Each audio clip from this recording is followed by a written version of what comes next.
신약 성경 디모데후서 3장 찾겠습니다.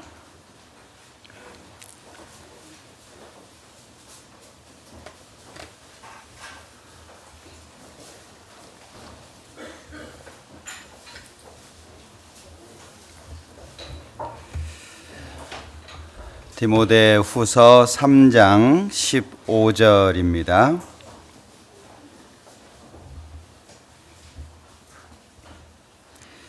또 내가 어려서부터 성경을 알았나니 성경은 능히 너로 하여금 그리스도 예수 안에 있는 믿음으로 말미암아 구원에 이르는 지혜가 있게 하느니라. 모든 성경은 하나님의 감동으로 된 것으로 교훈과 책망과 바르게 함과 의로 교육하기에 유익하니 이는 하나님의 사람으로 온전케 하며 모든 선한 일을 행하기에 온전케 하려 함이니라. 네, 거기까지입니다. 벌써 5월이라고 하는 시간이 거의 지나가고 있습니다. 마지막 주인데요. 시간이 굉장히 빠르게 지나가고 있습니다. 이제 7월부터 시작해서 또 하계 수양회가 시작이 될 텐데요. 우리 서울권 교회들은 2차 수양회이기 때문에 날짜를 기억하셔서 지금부터 기도하고 또 전도할 사람 찾고 준비하시면 좋겠습니다. 그리고 6월 달에 또 우리 대집회도 준비되어 있으니까 아마 오늘부터 기도 모임이 시작될 텐데 어떤 분을 인도할까 기도하고 고민해 보시는 것도 필요하겠습니다. 오늘은 디모데후서 3장 말씀을 좀 같이 생각을 해보려고 합니다.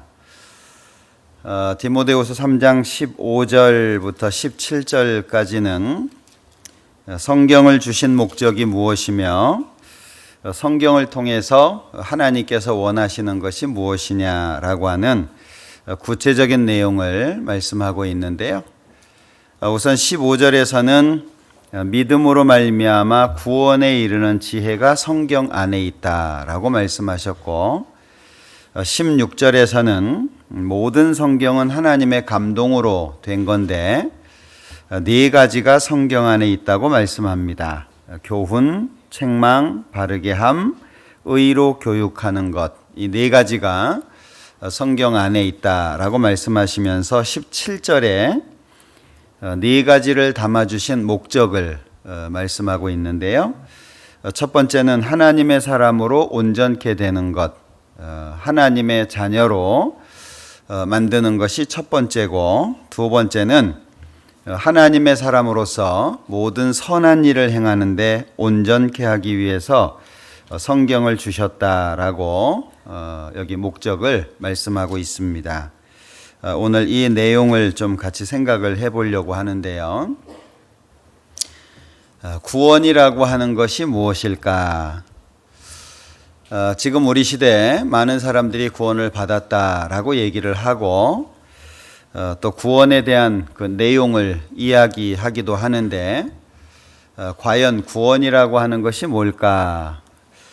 개인적으로도 많이 고민을 해야 될 테고 단순히 그 예수님께서 십자가에서 이루신 사실을 알고 기억하는 것이 구원일까? 어쩌면 예수님께서 십자가에서 이루신 사실을 알고 기억하고 지옥 가는 사람도 많을 거다라고 생각을 합니다.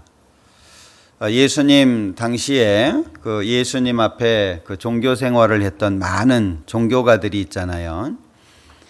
그들은 하나님에 대한 지식을 가지고 있었습니다.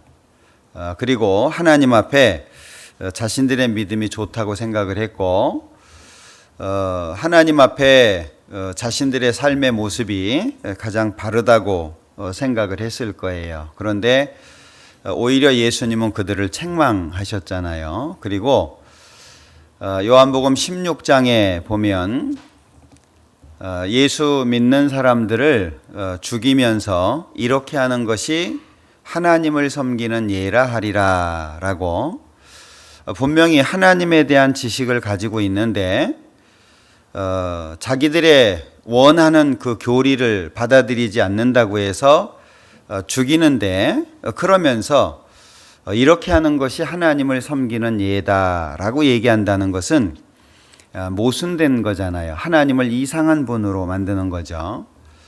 마치 하나님께서 하나님의 말씀을 받아들이지 않는 모든 사람을 잔인하게 죽이는 것처럼 사실 천주교 시대에 그 많은 박해가 있었던 것의 이유도 그와 같습니다. 지옥에 가는 것보다는 고통스럽게 해서라도 구원받게 하는 게 낫지 않겠냐라고 하는 게 천주교 그 시대, 굉장히 그 12세기를 전후해서 박해 시대가 있었잖아요. 그 박해가 오는 이유가 그것이었습니다. 지옥에 가는 것보다는 좀 때려서 천국에 데려가는 게 낫지 않겠냐. 그런데 뭐 마녀 재판이라는 이름도 있었고 천주교에서 원하는 교리를 받아들이지 않으면 배도자라고 해서 무자비하게 죽이고 그랬잖아요. 이스라엘 유대인들의 모습을 그대로 답습한 것이 그 천주교 박해 시대라고 할 수 있습니다.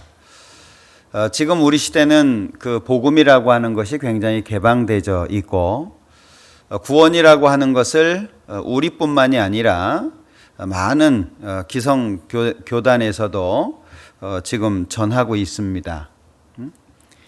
어떤 분들이 가끔 뭐 우리만 구원이 있냐라고 묻잖아요. 그런데 어떤 분이 저한테 개인적으로 이렇게 문자로 질문을 했어요. 내가 강서교에 나오는 사람은 아닌데 그래가면서 이렇게 질문을 하셨는데 그 질문 내용이 여기만 구원이 있냐, 그게 성경적으로 맞냐, 이제 그런 질문을 하셨는데 제가 답변을 그렇게 했어요.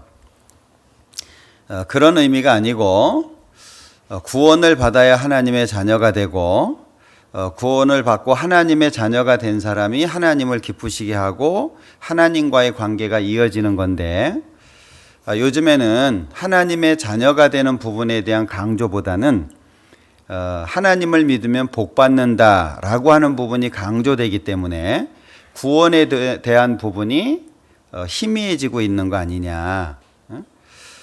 아무리 하나님을 잘 믿는다고 해도 구원을 받지 못하면 지옥 가는 건데 지금 우리나라 뭐 인터넷에 다 올라오니까 들어보실 수도 있을 거예요.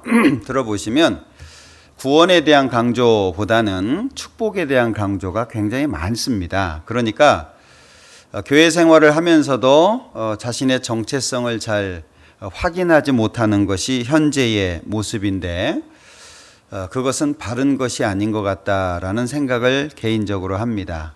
그런데 영원한 속죄를 이야기하고 하는 교회들도 꽤 있어요. 뭐 우리 교회만 영원한 속죄를 얘기하고 그런 건 아니거든요.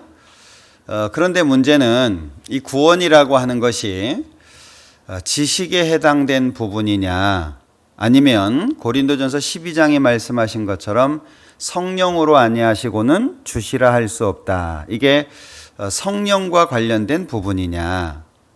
왜 그러냐면 분명히 씨앗이 땅에 떨어지면 열매, 어떤 싹을 내고 자라고 열매를 맺는 과정이 있는데 구원을 받았다라고 하는데 삶의 변화가 없다. 그것을 구원이라고 할 수 있겠냐.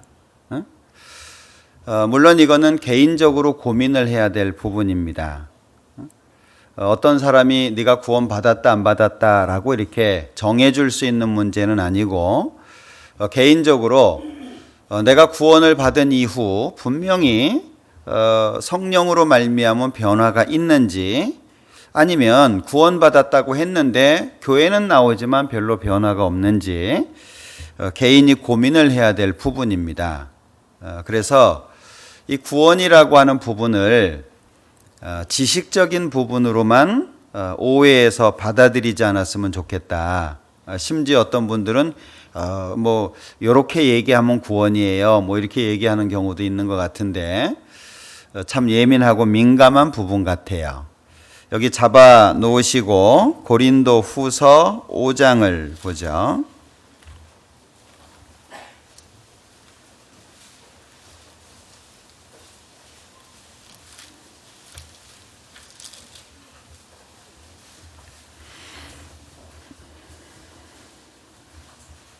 14절입니다.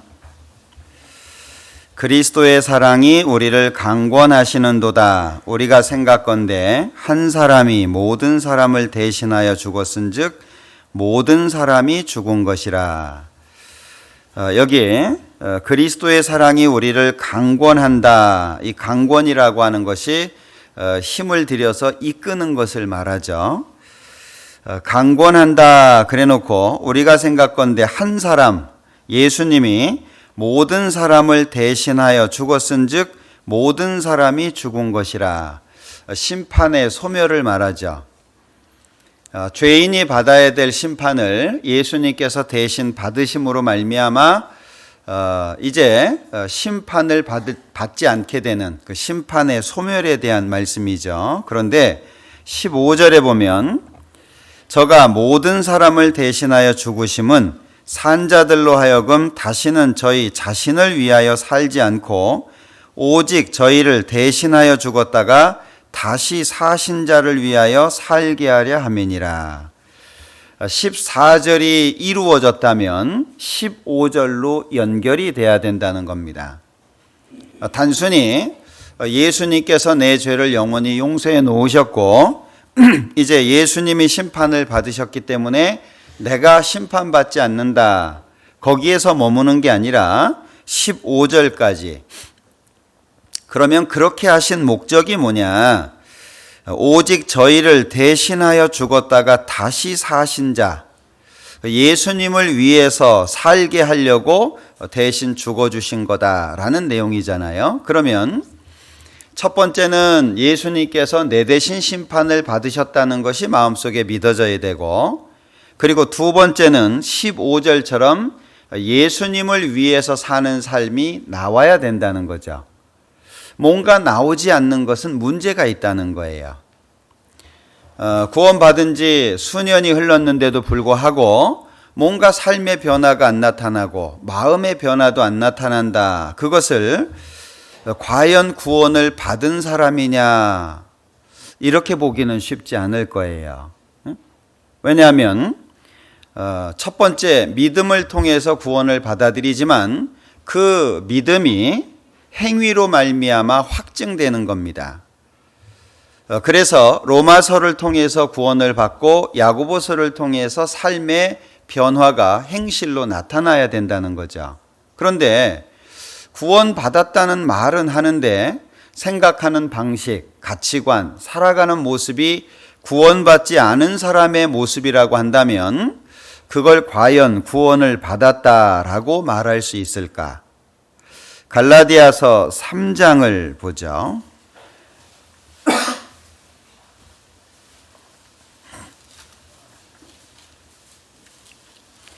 갈라디아서 3장 13절.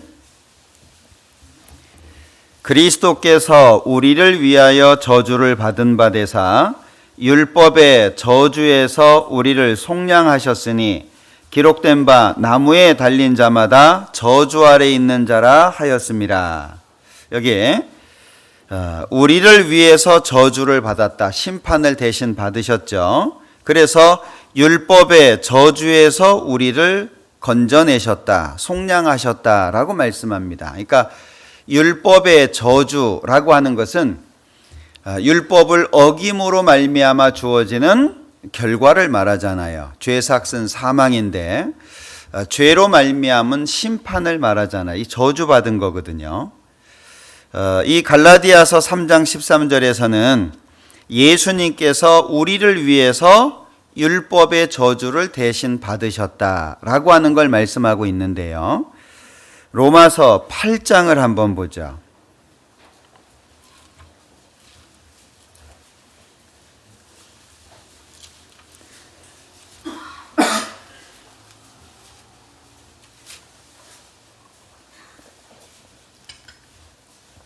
(4절) 육신을 좇지 않고 그 영을 좇아 행하는 우리에게 율법의 요구를 이루어지게 하려 하심이니라. 율법의 저주에서 벗어난 사람은 율법의 요구가 이루어져야 되는데요. 율법의 요구가 뭐겠어요? 3절에 보면 율법이 육신으로 말미암아 연약하여 할 수 없는 그것을. 율법은 크게 십계명 10개로 설명하잖아요. 성경에는 613가지의 법이 기록되어 있다고 하고요. 호세아서에서는 율법이 많다는 의미로 10,000가지라는 표현도 씁니다마는 대표적인 것이 십계명 10가지의 계명을 말하잖아요. 1번부터 4번까지는 모든 걸 다해서 하나님을 사랑해라. 5번부터 10번까지는 네 이웃을 내 몸처럼 사랑해라. 그리고 1번부터 10번까지는 서로 사랑하라잖아요. 그런데 3절에 율법이 육신으로 말미암아 연약하여 할 수 없는 그것을, 율법의 이 요구를 육신을 가진 우리는 이룰 수 없다는 겁니다. 여기 연약하다라고 하는 것은 몸이 약하다는 게 아니라 율법의 요구를 이룰 수 없는 우리의 상태를 말하는 겁니다. 우린 율법을 지킬 수가 없어요. 온갖 일을 항상 지켜야 된다고 말씀하셨는데 그걸 우린 지킬 수가 없습니다. 그리고 이 율법은 거룩하고 의롭고 선하다고 말씀을 하셨는데 그 거룩하고 의롭고 선한 율법을 죄의 기질을 가지고 있는 육체를 가진 우리가 이 율법의 요구를 이룰 수가 없어요. 그러니까 율법이 육신으로 말미암아 연약하여 할 수 없는 그것을 하나님은 하신다. 사람은 할 수 없지만 하나님께서 하신다. 곧 죄를 인하여 자기 아들을 죄 있는 육신의 모양으로 보내어 육신의 죄를 정하사 십자가에서 율법의 저주를 받으시게 된 거죠. 그러니까 4절에 육신을 좇지 않고 그 영을 좇아 행하는 우리에게, 그러면 육신을 좇는다라고 하는 것은 5절에 육신을 좇는 자는 육신의 일을, 영을 좇는 자는 영의 일을 생각하나니 육신의 생각은 사망이요 영의 생각은 생명과 평안이니라. 그러면 율법의 요구가 이루어지게 되는데 어떻게 해서 이루어지냐? 그 영을 좇아서 행할 때 이루어진다는 거잖아요. 그러니까 결국에 율법의 저주에서 벗어난 사람들은 율법의 요구가 이루어져야 된다는 거예요. 삶 속에. 그러면 율법의 요구가 이루어지려면 영을 좇는 자는 영의 일을 생각한다 그랬으니까 만약에 구원을 받았다라고 하는 이후의 삶이 육신을 따라가는 것이라고 한다면 이건 구원을 받았다라고 말하기 어려울 거예요. 야고보서에서 네가 구원을 받았다라고 하는 것을 뭘로 설명할래? 네가 믿음이 있다는 것을 뭘로 설명할래? 나는 내 행위를 가지고서 내 믿음을 증거할 테니까 네 믿음 증거해봐라. 영혼이 없는 몸이 죽은 것처럼 행함이 없는 믿음은 죽은 거다. 이것이 행함을 강조하기보다는 행함이라고 하는 걸 통해서 믿음이 입증되고 확증된다는 걸 말씀하는 겁니다. 그러니까 율법의 저주에서 벗어난 사람은 반드시 율법의 요구를 이룰 수 있어야 돼요. 그래야 구원을 받은 사람이구나라고 할 수 있다는 거죠. 그런데 만약에 6절에 육신의 생각은 사망이요, 살아가는 모습을 보니까 여전히 죄 가운데 살고 육신적으로 밝아지고 그리고 뭔가 살아가는 방향이 하나님과는 상관없이 육신적인 쪽으로만 치우쳐져 있다. 그 사람을 구원받았다라고 하긴 어려울 거 아니에요?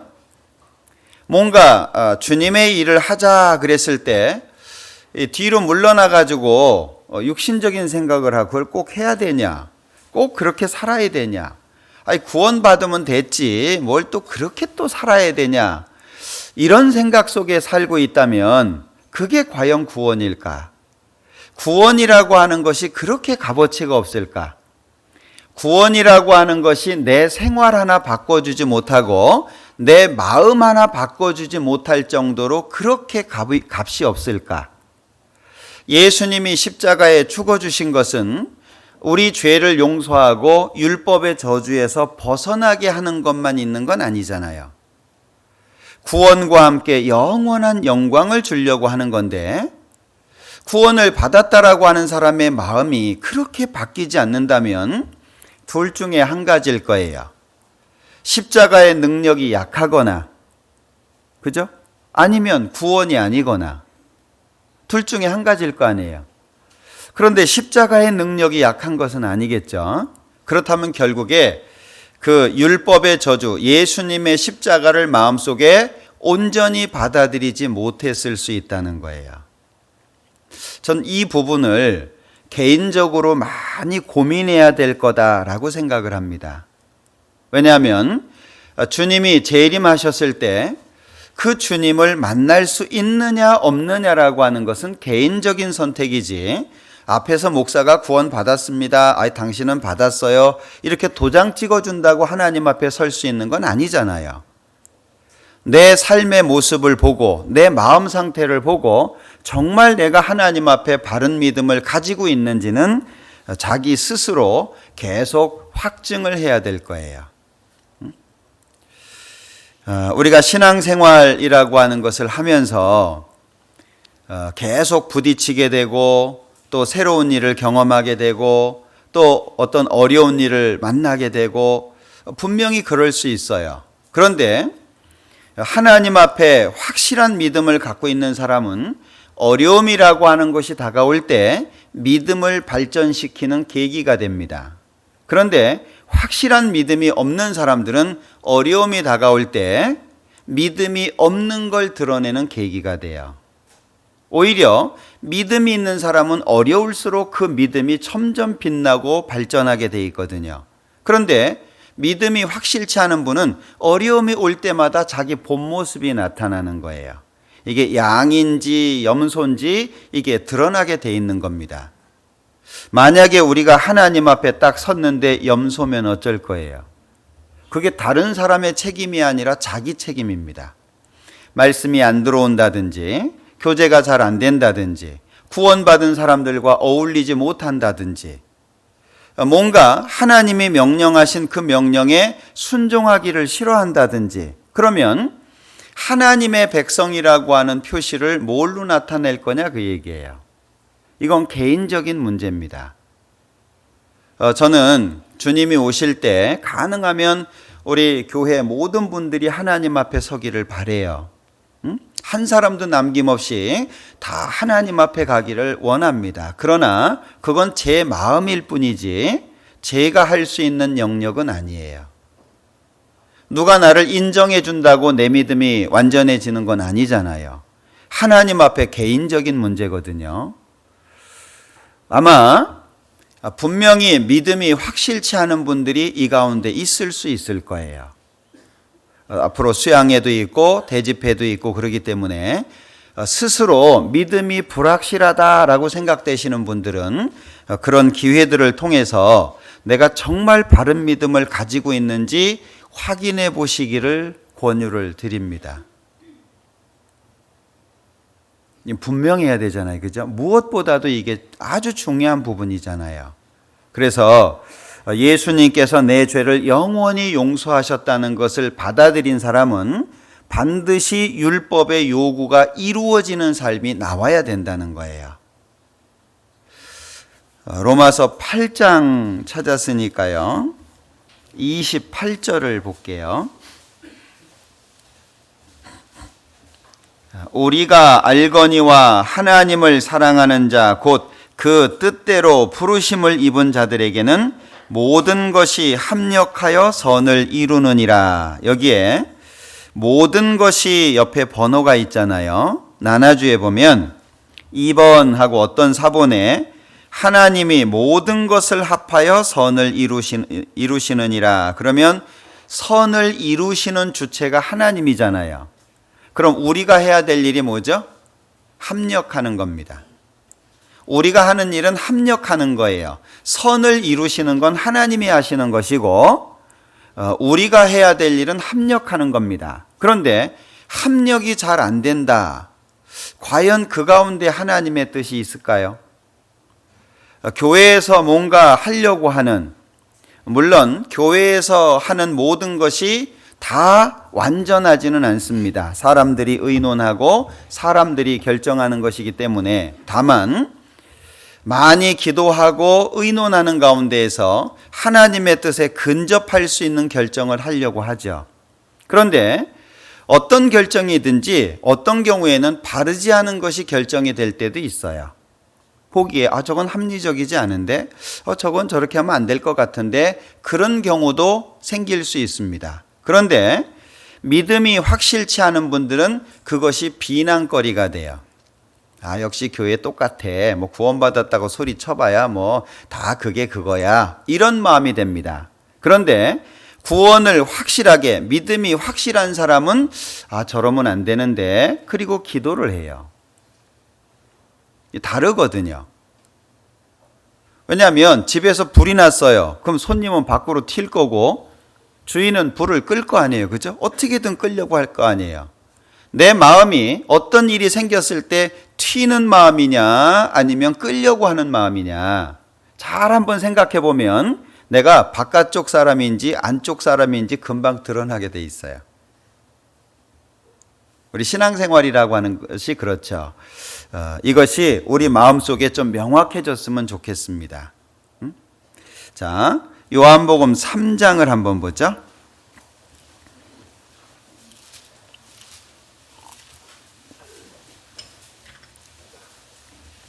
18절 저를 믿는 자는 심판을 받지 아니하는 것이요 믿지 아니하는 자는 하나님의 독생자의 이름을 믿지 아니함으로 벌써 심판을 받은 것이니라. 자, 저를 예수님을 믿는 자는 심판을 받지 않는다. 왜 심판을 안 받습니까? 예수님께서 내 대신 심판을 받으셨기 때문에 내가 심판을 안 받는 거예요. 내가 받아야 될 심판을 예수님이 대신 받아주셨다는 거죠. 그런데 믿지 아니하는 자는 하나님의 독생자의 이름을 믿지 아니함으로 벌써 심판을 받은 것이니라. 자, 독생자의 이름을 믿지 않았다 그랬죠. 이 독생자의 이름이 예수잖아요. 예수라는 이름 자체가 죄에서 구원할 자. 마태복음 1장에 말씀하시잖아요. 죄에서 구원할 자. 그러면 예수를 믿는다라고 하는 말은 예수님이 내 모든 죄에서 나를 구원해 주셨다. 그걸 믿는 거예요. 그러면 심판을 받는 이유는 독생자의 이름을 믿지 않는 거죠. 결국에 예수님이 죄를 용서해 주신 사실을 안 받아들이는 거예요. 그런데 저를 믿는 자는 그랬잖아요.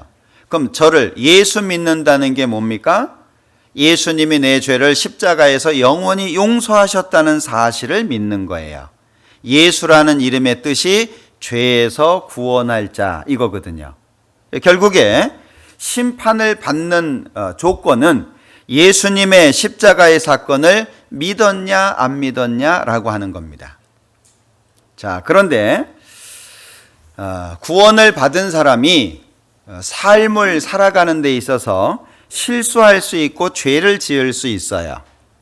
구원을 받은 사람이. 왜 그러냐면 성경에서 죄를 용서했다라는 말의 의미는 죄를 지은 기억이 없어졌다는 뜻이 아닙니다. 죄가 용서됐다 이 성경의 의미는 죄를 지은 경험이 없어졌다 그 뜻도 아니잖아요. 또 기질이 바뀌었다, 죄를 안 짓는 사람이 됐다 그 뜻도 아니잖아요.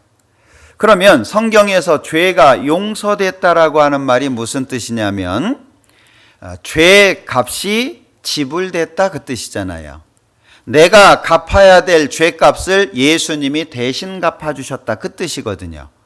내가 받아야 될 심판을 예수님이 대신 받아주셨다 그 뜻입니다. 그러니까 결국에 우리의 기질은 그대로 남아져 있어요.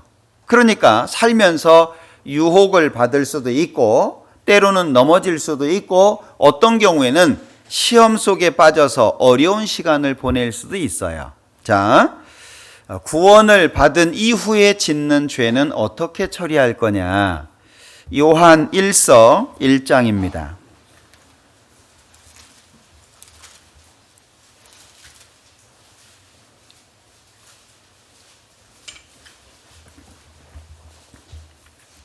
요한 1서 1장 8절 만일 우리가 죄 없다 하면 스스로 속이고 또 진리가 우리 속에 있지 아니할 것이요 만일 우리가 우리 죄를 자백하면 저는 미쁘시고 의로우사 우리 죄를 사하시며 모든 불의에서 우리를 깨끗게 하실 것이요. 자, 여기 만일 우리가 죄 없다 하면 스스로 속이는 거다. 구원을 받은 사람에게 하시는 말씀이 요한 1, 2, 3서입니다. 구원을 안 받은 사람들은 이 말씀이 해당이 안 돼요. 자, 구원을 받은 사람이 살면서 죄 안 진다. 그것은 거짓인 겁니다. 안 질 수가 없어요. 왜냐하면 크든 적든 우리가 뭐 살인죄를 짓는다든지 밖으로 큰 죄를 짓지는 않겠죠. 그러나 우리 마음속에 여전히 미워할 수 있고 우리의 삶 속에 버려지지 못하는 습관들이 있을 수 있어요. 안 좋은 것들이죠. 죄들이죠. 그런데 죄 없다 그러면 스스로 속이는 거다 그 얘기예요. 그럴 수는 없다는 거죠. 9절에 보면 만일 우리가 우리 죄를 자백하면, 여기 자백이라고 하는 단어가 나오는데 자백이라고 하는 단어는 관계가 형성된 사람들에게 필요한 겁니다. 어떤 사람이 물건을 훔치다가 경찰한테 잡혔는데 그 경찰 앞에서 자백한다고 죄가 용서되겠어요? 네가 훔쳤지? 죄가 훔쳤습니다. 죄송합니다. 그럼 경찰이 자백했으니까 용서해 줄게. 그러진 않을 거 아니에요. 그런데 만약에 내 아이가 내 주머니에서 뭐 돈을 훔쳤다. 잡혔다. 네 이놈 그러면 안 되지. 그럼 아이가 아버지 잘못했어요. 다음부터는 안 그럴게. 용서해 주세요. 그럼 뭐라 그래요? 수갑 채워가지고 가자 경찰서로 그러겠어요? 안 그러잖아요. 그러니까 자백이라고 하는 단어는 죄인에게는 해당되는 게 아니에요. 죄인은 회개해야 되는 것이지 자백해서 될 문제가 아닙니다. 성경에 회개라고 하는 말이 혼용되어서 쓰여지지만 죄인이 하는 회개가 있고 의인이 하는 회개가 있어요. 다시 말하면 죄 때문에 심판받고 지옥 갈 사람이 하는 회개가 있고 예수님의 십자가를 통해서 하나님의 자녀가 된 사람이 하는 회개가 있어요. 그 하나님의 자녀가 하는 회개를 다른 말로 자백이라고 한다 그 말인 거예요. 그러니까 만일 우리가 우리 죄를 자백하면 저는 미쁘시고 의로우사 우리 죄를 사하시며 모든 불의에서 우리를 깨끗게 하실 것이요. 그러면 저는 미쁘시고 의로우사 신실하시고 믿음직하고 변함이 없으신 그걸 미쁘다 이렇게 표현하잖아요. 그러니까 신실하시고 변함이 없으신 하나님께서 우리가 자백한 그 죄 가운데에서 깨끗해질 수 있도록 해주신다 그 얘기예요. 그러니까 이거는 하나님의 자녀가 된 사람들한테 하시는 말씀입니다. 그래서 우리가 신앙생활을 하면서 혹 실수할 수 있고 넘어질 수 있는데 그런 죄들은 하나님 앞에 자백함으로 회복이 됩니다. 그런데 그리스도인으로서 지으면 안 되는 죄들이 있어요. 사람들에게 지적을 받을 수 있는 그런 죄들이죠.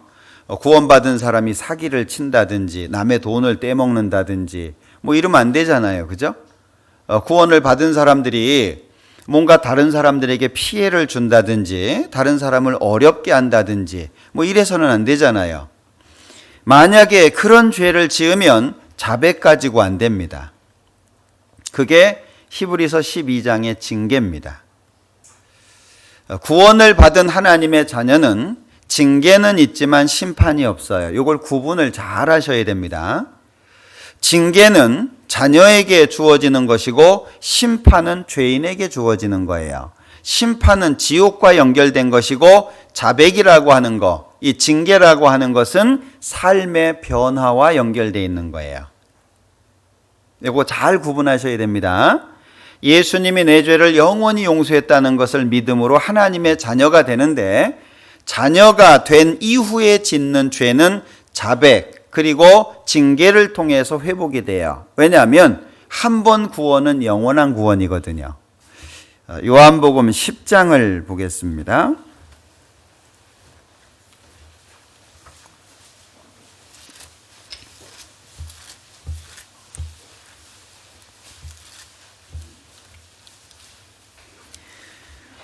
요한복음 10장 28절 29절 같이 읽어보죠.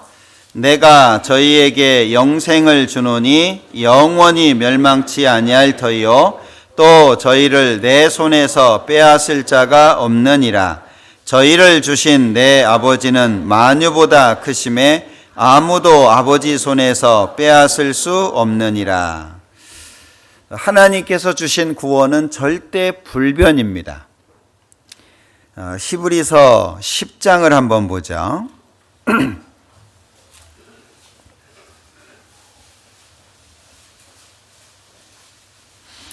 히브리서 10장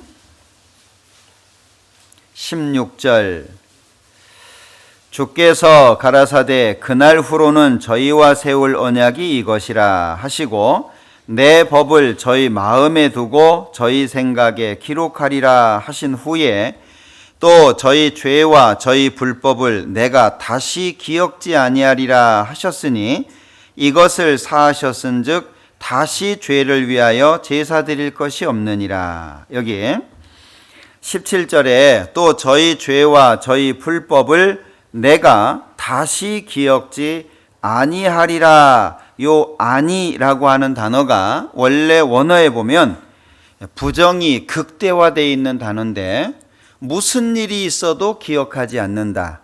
어떠한 상태 속에서도 기억하지 않는다. 그런 의미입니다. 그러니까 예수님이 십자가에서 내 죄를 용서한 것이 참으로 마음속에 믿어졌다면 그 사실로 인해서 절대 그 이후에 변하지 않을 거다.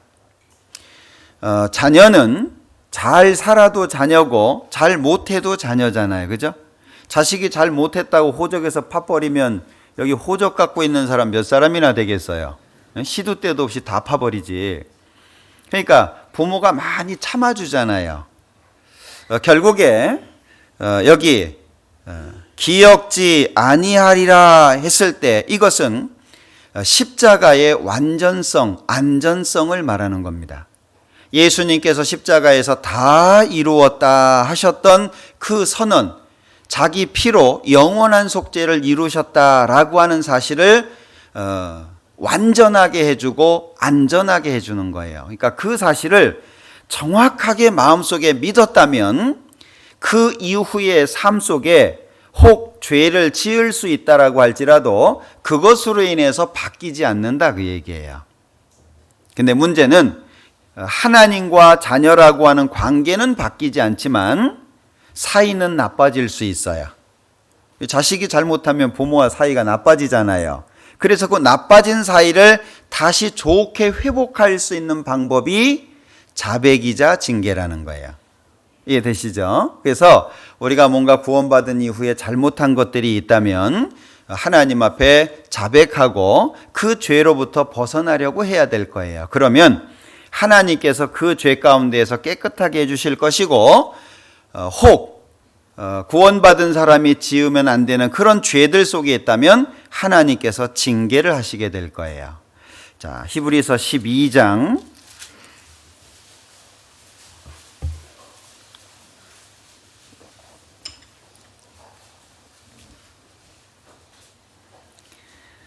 히브리서 12장 3절입니다. 너희가 피곤하여 낙심치 않기 위하여 죄인들의 이같이 자기에게 거역한 일을 참으신 자를 생각하라. 너희가 죄와 싸우되 아직 피 흘리기까지는 대항치 아니하고 또 아들들에게 권하는 것 같이 너희에게 권면하신 말씀을 잊었도다. 일러스되 내 아들아 주의 징계하심을 경히 여기지 말며 그에게 꾸지람을 받을 때 낙심하지 말라. 주께서 그 사랑하시는 자를 징계하시고 그의 받으시는 아들마다 채찍질하심이니라 하였으니 너희가 참음은 징계를 받기 위함이라. 하나님이 아들과 같이 너희를 대우하시나니 어찌 아비가 징계하지 않는 아들이 있으리요. 징계는 다 받는 것이오늘 너희에게 없으면 사생자요 참 아들이 아니니라. 이 히브리서 12장이 징계에 관련돼서 구체적으로 하신 말씀이거든요. 아들은 반드시 징계를 받는다. 어떤 분들 저는 지금까지 부모님한테 야단 한 번 안 맞았어요. 그 자랑 아니에요. 응? 그런 건 자랑하시면 안 됩니다. 예. 어린아이에게는 미련한 것이 얽혔으나 징계하는 채찍이를 멀리 쫓아낸다고 했는데 그 어리석은 것이 하나도 없었다는 얘기는 아니잖아요. 그죠? 그것을 잘못하면 교육을 잘못 받았다 이렇게 들릴 수도 있는 거예요. 예? 자녀가 잘못하는 것을 방치했을 수도 있는 건데 여기에 보면 너희가 참음은 징계를 받기 위함이라 7절에 그랬죠. 징계는 아마 거의 다 있을 것 같아요. 크든 적든. 만약에 구원을 받았다고 하는데 죄 가운데 사는데도 불구하고 징계 없다. 그럼 여기에서 말씀하시는 것처럼 사생자일 거예요. 남의 아이들은 잘 못하든 말든 뭐 망나니 짓을 하든 신경 안 씁니다. 그죠? 남의 집 아이들은 신경 안 써요. 만약에 내가 하나님과 상관없이 살고 있는데 하나님께서 나에게 징계를 안 내리신다. 그러면 그건 좋아할 일이 아니라 슬퍼하실 일입니다. 반드시 징계가 있도록 돼 있어요. 그래서 구원을 받았다라고 하는 사람이 신앙생활 속에서 자백을 통해서 구원받은 이후의 죄를 용서받게 되고 그리고 좀 큰 죄들은 징계를 통해서 그 죄가 처리가 된다는 것을 기억하셨으면 좋겠습니다. 이 부분은 많은 분들이 고민하는 그런 부분이라 말씀을 잠깐 드렸고요. 베드로전서 2장을 한번 보죠.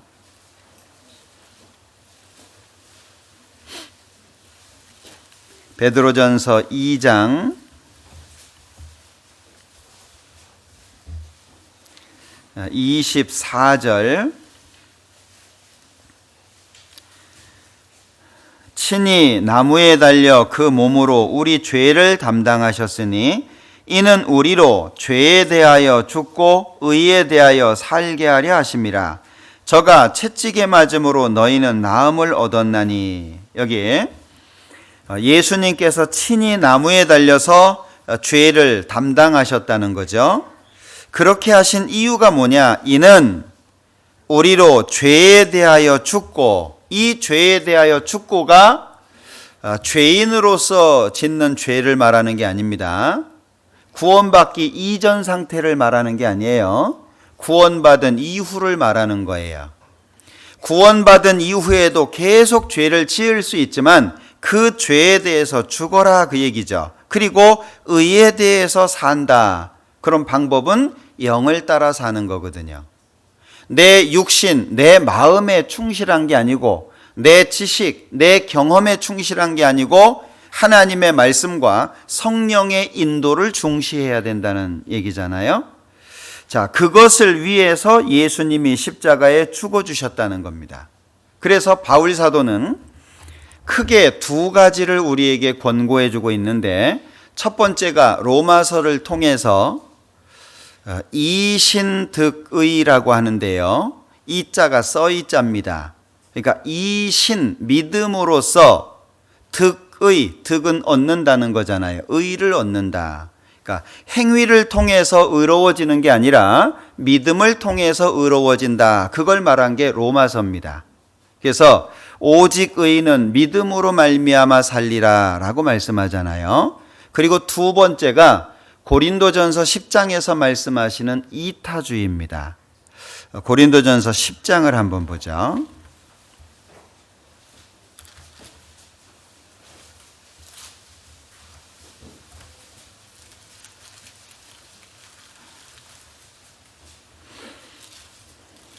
고린도전서 10장 31절입니다. 그런즉 너희가 먹든지 마시든지 무엇을 하든지 다 하나님의 영광을 위하여 하라. 유대인에게나 헬라인에게나 하나님의 교회에나 거치는 자가 되지 말고 나와 같이 모든 일에 모든 사람을 기쁘게 하여 나의 유익을 구치 아니하고 많은 사람의 유익을 구하여 저희로 구원을 얻게 하라. 여기 31절에 신앙인으로서의 삶의 방향을 설명해 주고 있죠. 먹든지 마시든지 무엇을 하든지 다 하나님의 영광을 위해서 해라. 그러면 구원을 받은 사람의 삶이 하나님의 영광을 위해야 되는 이유가 뭘까요? 왜 굳이 이렇게 말씀하고 있을까요? 우리가 육신을 가지고 이 땅에 살고 있으면 육신의 삶도 필요하잖아요. 그런데 뭘 하든지 다 하나님의 영광을 위해서 해라. 가정생활도 직장생활도 그리고 뭔가 대인관계도 무엇을 하든지 내가 숨을 쉬고 살아가는 모든 시간 속에서의 나의 행보라고 하는 것 자체가 하나님의 영광을 위해서 해라. 그런 얘기잖아요. 너무 무리한 요구 아닐까요? 그냥 절반은 하나님 위하고 절반은 너를 위해서 살아라. 그럼 얼마나 좋겠어요. 예? 성경에 보면 무리하다 싶은 말씀들이 상당히 많아요.